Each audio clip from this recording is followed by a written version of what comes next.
அன்புக்குரிய சகோதரர்களே, அதை போலத்தான் கடைசியாக இப்படி சாப்பாட கேட்டு சாப்பாடு பின்னால வரும், குடிக்கிறதுக்கு பானத்தை கேட்டு பின்னால எல்லாத்தையும் கலட்டிட்டு வந்துடும். கடைசி கேட்பாங்க, வனாதோ யா மாலிக், மாலிக் அலைஹிஸ்ஸலாம் அழைப்பாங்க.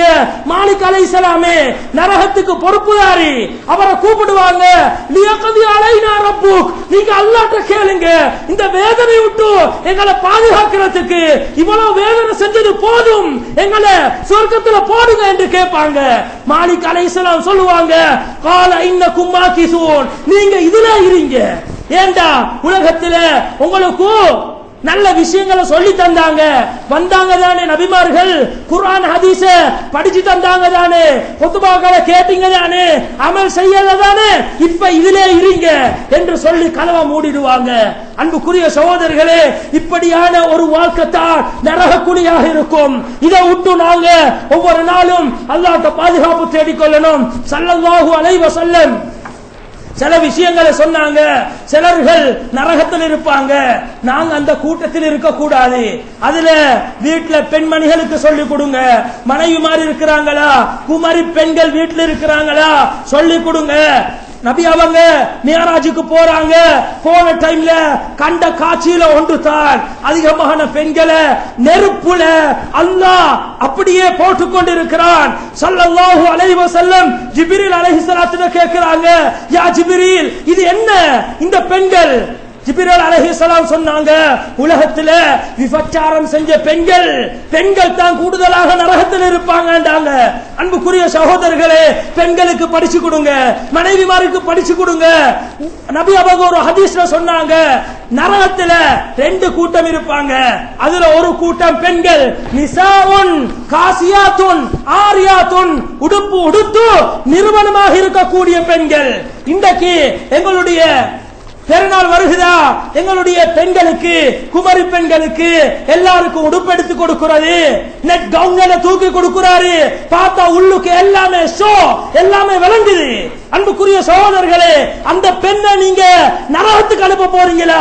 குர்ஆன் பேசுது, யா அய்யுஹல்லதீன ஆமனு கூ அன்ஃபுஸக்கும் வ அஹ்லீக்கும் நாரா, ஏ ஈமான் கொண்டவர்களே, நீங்க உங்களையும் உங்களுடைய பிள்ளைகளையும் குடும்பத்தையும் நரகத்தை விட்டு பாதுகாத்துக் கொள்ளுங்க என்று குர்ஆன் பேசுது. ஆனா இன்றைக்கு பேரண்ட்ஸ் என்ன செய்யற, அப்படியான கவுன்களை வாங்கி கொடுக்கிறது, அந்த புள்ள ரோட்ல அப்படியே உடுத்து போகுது, எத்தனை பேர் பார்க்கிறாங்க? அன்புக்குரிய சகோதரர்களே, நபி அவங்க சொன்னாங்க, இந்த பெண் விபச்சாரி. இப்படியான பெண்கள் எத்தனை பேர் இன்றைக்கு ரோட்ல சுத்தி கொண்டிருக்கிறாங்க? மேலான சகோதரர்களே, அதை போலத்தான் பெண்களுக்கு நீங்க உடுப்படுத்தி கொடுக்கிறீங்களா? ஃபிட்டான கவுன்கள் எடுத்து கொடுக்கவானம். நபி ஸல்லல்லாஹு அலைஹி வஸல்லம் லானத் செஞ்சாங்க, இந்த பெண்களுக்கு லானத் செஞ்சாங்க. ஆனா இன்றைக்கு என்ன நடக்குது? பெண்களும் போயிட்டு எல்லா கடையிலும் போயிட்டு பாக்குறது கட்ட கவுன்களை தான் பார்ப்பாங்க, இதுக்கு மேல முட்டுங்காய்க்கு மேல தான் பாக்குறது. அதையும் பெற்றோர் ஏற்றுக்கொள்றது, வாங்கு உனக்கு விரும்பினதை எடு என்று சொல்லி பெற்றோர் கொடுக்குறாங்க எடுத்து. அன்புக்குரிய சகோதரர்களே, கட்டகோன் உடுக்குறாங்களா? நபி அவங்க லானத் செஞ்சாங்க ஹதீஸ்ல. இறுக்கமான உடுப்பு உடுக்குறாங்களா? இத போலத்தான் எத்தனையோ பேர் மனைவிமார பார்த்தா அபாய உடுப்பாங்க, இந்த சைடு அப்படியே இறுக்கமாகத்தான் இருக்கும். மேலான சகோதரர்களே, இறுக்கமான ஆடையை இஸ்லாம் தடுத்து இருக்குது. ஆனா இப்படி அணியிற பெண்களும் அந்த நரக குழியில தான் இருப்பாங்க. அதை போலத்தான் எத்தனையோ பெண்கள், குமரி பெண்களை பாருங்க, இன்றைக்கு பேரண்ட்ஸ் என்ன செய்வாங்கடா, தனிய கிளாஸ் அனுப்புவாங்க. இந்த பெண்களும் போவாங்க நரகத்துக்கு தான். ஏண்டா இஸ்லாம் சொல்லுது, ஒரு பெண் தனியாக நடமாட கூடாது, மஹ்ரமான ஒருத்தர் இருக்கணும். ஆனா இன்றைக்கு பேரண்ட்ஸ் மாமா வேலை செஞ்சு விட்டுறாங்க, கொண்டு அப்படியே வீட்டை விட்டு புள்ள வருகிறது, கிளாஸ் போறாண்டி, அவன் எத்தனை பேர் அந்த புள்ள யாரோட கனெக்ஷன் இருக்குதுன்னு யாருக்கு தெரியும்? வீட்டுல நல்ல புள்ள போல இருக்கும், தொழுது கொண்டிருக்கும், குர்ஆன் ஓதி கொண்டிருக்கும். ஆனா நீங்க செஞ்சுட்ட வேலை மிகவும் மோசமான ஒரு வேலை. இந்த பெண்ணையும் நரகத்துக்கு அனுப்ப போறீங்களா? இதை விட்டு பாதுகாத்துக் கொள்ளுங்க. எத்தனை பெண்கள் இன்றைக்கு Facebookல இருக்கிறாங்க. Facebookல இஸ்லாம் சொல்லுதோ ஆண் பெண் கலரக்கூடாது, கலவனாக கூடாது, கனெக்ஷனாக கூடாது, கள்ள தொடர்பு வருகிறது Facebookல. எத்தனையோ நியூஸ்ல படிக்கிறோம் இப்படி தொடர்புகள். அந்த புள்ள போட்டோஸையும் அப்படியே போட்டோ எடுத்து அதனுடைய அந்த FB-ல போட்டு வச்சிருக்கிறாள். அதை எத்தனை பேர் பார்ப்பாங்க, எத்தனை பேர் கமெண்ட்ஸ் அனுப்புவாங்க, இந்த புள்ள எத்தனை பேரோடு ஸ்கைப்ல பேசுது. இது எல்லாம் நரகத்துக்கு போற வழிதான். இதை விட்டு புள்ளகளை பாதுகாத்துக் கொள்ளுங்க. நரகத்துல கூடுதலாக பெண்கள் இருப்பாங்க. புள்ளங்களை பாதுகாத்துக் கொள்ளுங்க. குமரி பெண்களை பாதுகாத்துக் கொள்ளுங்க. உடுப்பெடுத்து கொடுக்குறீங்களா, ஃபுல்லான உடுப்பெடுத்து கொடுங்க, கொஞ்சம் ஆழமான உடுப்பை வாங்கி கொடுங்க. இதைத்தான் இஸ்லாம் சொல்லி தருது. இந்த பாட்டி நரகத்தில் இருப்பாங்க ஸல்லல்லாஹு அலைஹி வஸல்லம் எப்பயோ சொல்லிட்டு போனாங்க. ஆனா இன்றைக்கு நடந்து கொண்டிருக்கிறது. மேலான சகோதரர்களே, இந்த குத்பாக்கு பின்னால சரி போயிட்டு பெண்களுடைய உடுப்பு இப்படி இருக்குதா கொஞ்சம் அகலமாக தக்க சொல்லுங்க. தனியா போறாவா கூட்டி கொண்டு போயிட்டு விடுங்க, கூட்டிட்டே வாங்க. இதை இஸ்லாம் சொல்லி தருது. ஆனா நாங்க பாவத்தை செஞ்சு கொண்டிருக்கிறோம். இப்படி எத்தனையோ காட்சிகளை நானும் கண்டிருக்கிறேன். இப்ப காலையில இந்த குத்பாக்கு வார டைம்ல கூட எத்தனையோ பெண்களை தனியாக கண்டேன். அன்புக்குரிய சகோதரிகளே, பார்க்கிறதல்ல, இது படிப்பினை கெடுக்கணும். எத்தனை பேர் பெற்றோர் இப்படி விட்டுட்டு புள்ள படிக்கிறதானே இருப்பாங்க. கடைசிக்கு புள்ள வாயில வச்சுட்டு போற டைம் விளங்காது. மேலான சகோதரர்களே, வாயில வச்சுட்டு இனத்தோட பாஞ்சி போகும். கள்ள முறையில அந்த புள்ளையும் இன்னொரு ஆணும் சேருவாங்க. ரெண்டு பேரும் விபச்சாரர்கள், ரெண்டு பேரும் போறது நரகத்துக்கு. இதற்கு பெற்றோர் தான் காரணமாக இருப்பாங்க. மேலான சகோதரர்களே, இதை விட்டு புள்ளைய பாதுகாத்துக் கொள்ளுங்க. அடுத்த மிக முக்கியமான ஒன்று தான், உலகத்தில் முனாஃபிக்காக வாழ்ந்தா முனாஃபிக்கும் போறது நரக குழிக்கு. குர்ஆன் பேசுது, இன்னல் முனாஃபிகீன ஃபித்தர்கில் அஸ்வலி மினன் நார். முனாஃபிகீன்கள் போறது நரகத்துல அடித்தட்டுக்கு போவாங்க. நெருப்பு பயங்கரமாக இருக்கும், அடித்தட்டுக்கு போன கஷ்டமாக இருக்கும். அன்புக்குரிய சகோதரர்களே, முனாஃபிக் யாரு? பேசினா போய் பேசுவான். மேலான சகோதரர்களே, எங்களுடைய வாழ்க்கையில பொய் இருக்க கூடாது. இன்றைக்கு எத்தனையோ புரோக்கர் மாதிரி இருக்கிறாங்க, கல்யாணம் பேசி கொடுப்பாங்க, யாரும் கோயிக்காங்க. ஏன்னா எத்தனையோ புரோக்கர்ஸ் மாதிரி கூடுதலாக பொய் தான் பேசுவாங்க.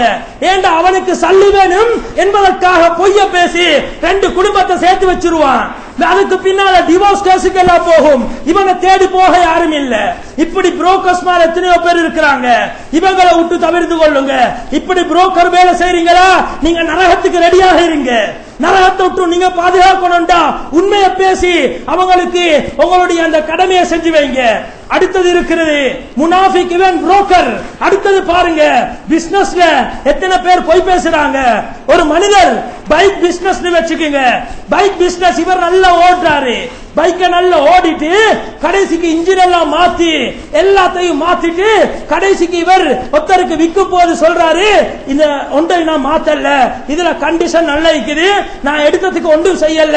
சிலவங்க என்ன செய்யற, மீட்டர் பாக்ஸ கலட்டிட்டு ஓடுவாங்க, கிலோமீட்டர் விளங்காம இருக்க கடைசிக்கு செட் பண்ணி விட்டு விற்பாங்க. இதெல்லாம் கள்ள பிசினஸ், பொய் பேசி வியாபாரம் பண்றாங்க. இவங்க எல்லாம் நரகத்தை ரெடியாக்கி வச்சுக்குங்க. அன்புக்குரிய சகோதரர்களே, பொய் பேசி வியாபாரம் பண்ணாங்க. தன்னை திருத்துங்க, உண்மையை பேசுங்க. இப்படித்தான் போன் கேஸ்களும் இருக்குது.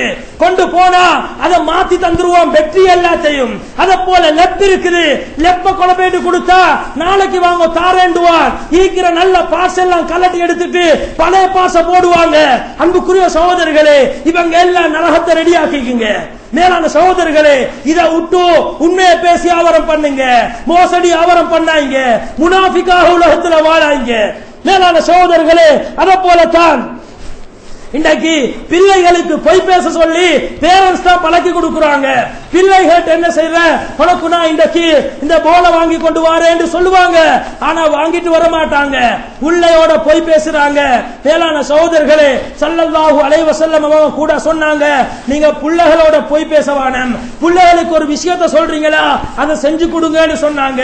ஆனா இன்றைக்கு பொய் பேசி பழகின்றும் பிள்ளைகளுக்கு பழக்கிற அதிகமான பேரண்ட்ஸ்களை பார்க்கிறோம். கூடுதலாக பெண்களை பார்க்கலாம். இப்படி அடுக்கிக் கொண்டே போகலாம். மேலான சகோதரர்களே, அடுத்த முனாஃபிக் தனம் தான் வாக்களிச்சா மாறு செய்வான். பாருங்க, இன்றைக்கு என்ன சொல்றான்டா, உங்களுக்கு செக்க தந்துட்டேன், நான் 30ஆம் தேதி போட்டுட்டேன், சொல்லிய எடுத்துக்குங்கண்டுவான். ஆனா போட மாட்டான். மேலான சகோதரர்களே, செக் பம்ப் ஆகி கொண்டிருக்கும். ஏண்டா இவன் முனாஃபிக், பொய் பேசினான், வாக்களிச்சா மாறு செஞ்சுட்டான், போறது நரகத்துக்கு. மேலான சகோதரர்களே, அதை போல எத்தனை பிசினஸ் மேன பார்க்கலாம். உங்களுக்கு நைட்டுக்கு ஒரு கோல் ஒன்று தரேன்டுவாங்க. ஆனா வந்தா கோலும் இல்ல ஒன்றும் இல்ல. இது வாக்களிக்கிறான், மாறு செஞ்சு விடுகிறான். மேலான சகோதரர்களே, இப்படி வாழ்றவங்களும் போறது நரகத்துக்கு. முனாஃபிகா உலகத்தில் வாழாங்க, வாக்களிச்சா மாறு செய்யாங்க, எல்லாத்தையும் சரியாக நிறைவேற்றுங்க. கடைசியாக ஒன்று சொல்லி முடிக்கிறேன், பிள்ளைகளை சரியாக கவனிச்சுக்குங்க. பிள்ளைகளை நீங்க மோசமாக வளர்த்தீங்களா, பிள்ளைகள் மறுமையில உங்களுக்கு எதிராக சாட்சி சொல்லும். குர்ஆன் பேசுது, ரப்பனா ஆதிஹிம் துஃபைனி மினல் அஸாப். இறைவா, எங்களை வழிகெடுத்தது எங்களோட பெற்றோர் தான், அவங்களுக்கு இரட்டிப்பாக வேதனையை கொடு, தூக்கி நரகத்துக்கு போடு என்று புள்ள உங்களுக்கு எதிராக சாட்சி சொல்லும். இப்படி வளர்க்காம புள்ளையால நீங்க சுவர்க்கம் போகக்கூடிய பிள்ளைகளாக நல்ல பிள்ளைகளாக வளருங்க. குர்ஆன் ஓதி கொடுங்க, ஹதீஸ படிச்சு கொடுங்க. இப்படி பிள்ளைகளை நல்ல முறையில் வளர்த்துடுங்க. குர்ஆன் சொல்ற மாதிரி உங்களையும் பாதுகாத்துக் கொள்ளுங்க, நாங்களும் எங்களை பாதுகாத்துக் கொள்ளணும். அதே போல எங்களுடைய பிள்ளைகளையும் குடும்பத்தையும் நரகத்தை விட்டு பாதுகாத்து நல்ல முறையில் உலகத்தில் வாழ்ந்து மௌத்தாகும் போது கலிமாவோட மௌத்தாகி ஜன்னத்துல் ஃபிர்தௌஸ்ல நுழைய எல்லாம் வல்ல அல்லாஹ் நம் அனைவருக்கும் தௌஃபீக் புரிவானாக.